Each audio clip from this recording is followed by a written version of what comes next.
Hello नमस्कार दोस्तों। आज एक बहुत बड़ी खबर आ रही है। सिवान में जो निर्दलीय प्रत्याशी है हिना साहब लोगों से चंदा मांग रही है। जी हाँ, लोगों से पैसा मांग रही है। तो किस लिए मांग रही है, चलिए आज जानते हैं इस पूरी खबर के बारे में। और सिवान में क्या स्थिति बन रही है लोकसभा चुनाव में, कौन किस पर भारी पड़ेगा और क्यों वहाँ एनडीए प्रत्याशी पिछड़ रहे हैं और आरजेडी तो एकदम खत्म हो गई। दोनों जो मजबूत दल है बिहार में गठबंधन, उसका प्रत्याशी वहाँ पिछड़ते हुए दिख के और जो है निर्दलीय आगे निकलते हुए दिख रहा है। तो क्या कारण है? दरअसल बात यह है कि सिवान लोकसभा चुनाव में इस बार जेडीयू की ओर से एनडीए की तरफ से रमेश सिंह कुशवाहा की पत्नी विजय लक्ष्मी कुशवाहा को टिकट दिया गया। वही आरजेडी यानी इंडिया गठबंधन की ओर से अवध बिहारी चौधरी जो पूर्व में बिहार विधानसभा अध्यक्ष रह चुके हैं, जाति से यादव हैं, उन्हें टिकट दिया गया। और वही आरजेडी के परंपरागत उम्मीदवार यानी शहाबुद्दीन जो सांसद रह चुके सिवान में 3-4 बार, और उनकी पत्नी हिना साहब 2 बार चुनाव लड़ चुकी है, हालांकि वो दोनों बार हार गई है। इस बार उन्हें टिकट ना देकर आरजेडी ने अवध बिहारी चौधरी पर भरोसा जताया। वही इस बार हिना साहब अकेले चुनाव लड़ रही है और चुनाव लड़ने में उन्हें इस बात का डर है कि चुनाव में उनके पास चंदा कहां से आएगा। दरअसल सिवान में शहाबुद्दीन को लेकर कोई डाउट नहीं है कि उनके पास चंदा की कमी हो सकती है, क्योंकि शहाबुद्दीन के जिस प्रकार का करियर रहा है, शहाबुद्दीन को जिस काम से लोग जानते हैं कि उनके पास धन बल काफ़ी मजबूत थे और जब तक जिंदा रहे, जब वो भागलपुर जेल से छूट के आ रहे थे तो 500 गाड़ियों का काफिला साथ में आया। तो उनके पत्नी के पास कैसे धन बल की कमी हो जाएगी ओसामा के पास? तो क्या ये चुनावी स्ट्रेटेजी तो नहीं है? क्योंकि शहाबुद्दीन ने अपना फेसबुक ऐड लगाकर, आपको हम ये दिखा देते हैं, ऐड लगाकर लोगों से आर्थिक मदद मांग रही है। तो इसके पीछे का कारण क्या है? ये अपने आप को गरीब दिखाकर लोगों से सिंपैथी वोट हासिल करना चाहते हैं, या सचमुच सिवान में शहाबुद्दीन की पत्नी के पास धन बल की कमी हो गई है? हालांकि इस बार के चुनाव में शहाबुद्दीन की पत्नी जिस प्रकार से अपने आप को रिएक्ट कर रही है, वो बीजेपी समर्थित उम्मीदवार जो है रमेश सिंह कुशवाहा, उन्हें पीछे छोड़ते दिख रही है, क्योंकि वे अपने आप को एनडीए की तरफ दिखा रही है। अपने भाषणों के तरीके से जब उनका नॉमिनेशन हो रहा था तो उसमें अगड़ी जाति के लोग काफ़ी दिखे थे, लाल झंडा दिखा था, भगवा झंडा दिखा था, यानी बीजेपी समर्थन दिख रहा है। और आरजेडी से वो दूरियां बढ़ा रही है, जिस कारण उन्हें फॉरवर्डों का साथ मिल रहा है और मुसलमानों का भी साथ मिल रहा है। और जो जेडीयू कैंडिडेट हैं वो, उनका पृष्ठभूमि माले से जुड़ी हुई रही है।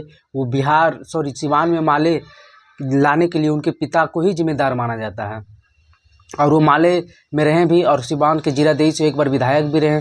तो इस आरोप के चलते फॉरवर्ड उनके साथ जुड़ना कम चाहते हैं, और इसका फ़ायदा शहाबुद्दीन की पत्नी हिना साहब इस बार अच्छी तरह से निकाल रही है। हालांकि वो 2 बार के चुनाव में दोनों बार आरजेडी से लड़ी, जीत नहीं पाई, लेकिन इस बार निर्दलीय वो उन दोनों बार से अच्छी तरीके से चुनाव लड़ रही है और मैनेजमेंट भी अच्छी तरीके से कर रही है। और उनके आगे पीछे जितने भी हैं सब फॉरवर्ड हैं और मुसलमानों का भी साथ है। ऐसे भी सिवान में लगभग 5 लाख फॉरवर्ड का वोट है और 2.5 से 3 लाख जो है मुसलमानों का भी वोट है।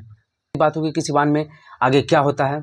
और जो अवध बिहारी चौधरी हैं आरजेडी के उम्मीदवार, वो तो इस बार तीसरे के लिए लड़ाई लड़ रहे हैं, क्योंकि अवध बिहारी चौधरी खुद यादव हैं और उधर से एक और यादव, जीवन यादव भी जो सिवान के ही रहने वाले हैं और काफ़ी सामाजिक कार्यों में लगे हुए रहते हैं, वो भी इस बार चुनाव लड़ रहे हैं। तो वो भी मुश्किलें पैदा कर रहे हैं अवध बिहारी चौधरी की राहों में। और मुसलमान का भी वोट जो M22 समीकरण लालू की मानी जाती है, उसमें तो शहाबुद्दीन खूब डेंट कर रही है। और शहाबुद्दीन की पत्नी जिस प्रकार से चुनाव लड़ रही है फॉरवर्डों के साथ लेकर, तो ये देखने वाली बात होगी कि परिणाम कुछ भी हो सकता है। मुकाबले कांटे की है और मुकाबले रमेश सिंह कुशवाहा की पत्नी विजय लक्ष्मी कुशवाहा जेडीयू और निर्दलीय हिना साहब के बीच है, ना कि आरजेडी के बीच है। सिवान की स्थिति यही है। और सिवान में हिना साहब अपना संदेश पहुंचाने में लोगों तक कामयाब होती दिख रही है कि वो एनडीए के समर्थित हैं और अगर वो जीतती है तो फिर मोदी के साथ ही रहेगी। इस प्रकार का संदेश वो पहुंचा रही है, जिसके कारण फॉरवर्ड उनके साथ जुड़ रहे हैं और उनको लग रहा है कि ये कैंडिडेट जीतेंगे तो ये हमारे जो मोदी साहब उनके साथ ही जाएंगे। और आरजेडी से इसीलिए उन्होंने दूरियां बनाई थी, क्योंकि जब शहाबुद्दीन की मौत हुई तो आरजेडी उनसे दूरियां बनाई थी, तो हिना साहब ने भी आरजेडी की तरफ कभी झुकने नहीं गई।